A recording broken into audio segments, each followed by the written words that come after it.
This first story took place when I was in my late teens, and I was taking care of these 4 kids who were my neighbors next door. For some background, they were very friendly, and my family were very close with them and would weekly go eat with them on Sunday afternoons.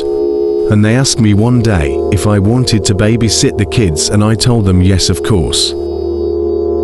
I would babysit about 3 days a week in the afternoons, and it was a fairly easy job and getting good money for that.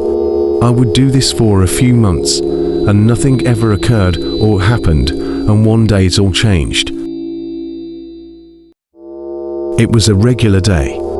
We were doing homework and playing games after, and out of nowhere the doorbell rang. And I went to see who it was, and nobody was there, and I was just spooked. But just brushed it off, thinking it was kids just messing with us. An hour passed by, and I totally forgot about that. Until another person rang the doorbell, and it was around 11 in the night.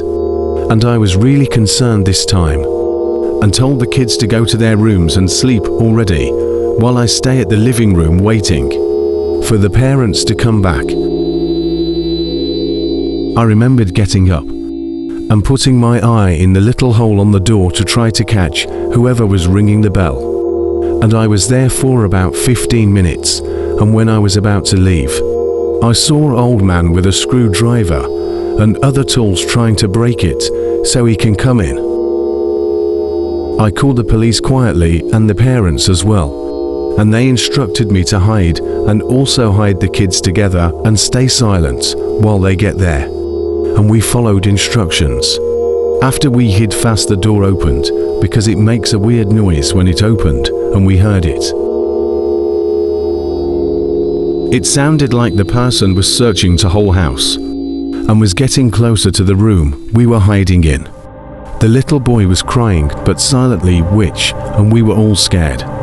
The old guy came to our room and was searching everywhere as he was about to come to us. We heard cop sirens outside.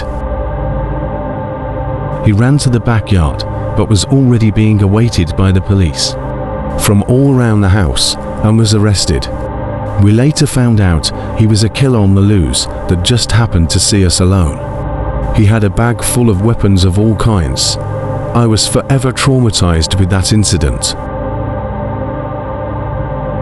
Last year, I get to elementary school age kids ready for school in the morning, so their parents can leave for work.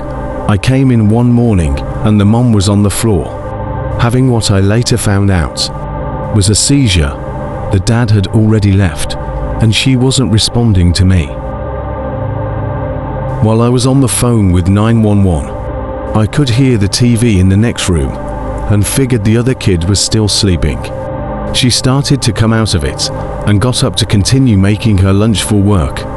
I could hardly convince her to sit, and I was scared she'd fall and I wouldn't be able to catch her. I sent the TV watching kid upstairs with the dog. Just before the paramedics arrived, I'm on the phone with the dad. Neighbors are texting me if everything's all right. The paramedics are asking me questions. They take her to the hospital, and I talk to the kids and get them ready for school. They were totally okay, really. They missed the whole thing. The school bus came, and I cried the whole way home. I babysat these 2 wild terror boys that lived across the street. When I was young, maybe 14, they were never disciplined and incredibly hyper and violent. The youngest one, maybe 4 at the time, swiped a pencil from a drawer and stabbed me in the forehead above my eye with it hard. The lead broke off under the skin and I couldn't get it out. It ended up getting infected and becoming extremely painful. I ended up having to have surgery and still have a scar from it. The kid's parents paid the medical bills but never apologized. She just basically said that boys will be boys, they were awful people. My sister babysat for one of my mom's friend's kids, and he was a nightmare and he was never disciplined by his parents at all. He was just mostly doing kid things and messing around like usual. And nothing TK serious, at least not yet. It was time for bedtime, and he was put to sleep. And she went to the living to wait for the kid's parents, and she just closed her eyes to rest and pass some time. She heard someone in the kitchen, and she went to check it out. And it was the kid, and he had a knife and started chasing her, and she got some slashes on her arms and bruises, but managed to get out of the home and call the police and parents. Turned out he watched a killing movie and wanted to see how it would feel to kill, and just like in the movies. He went to this center for children with bad thoughts and so on. I'm at least happy I'm still alive and is getting the proper care.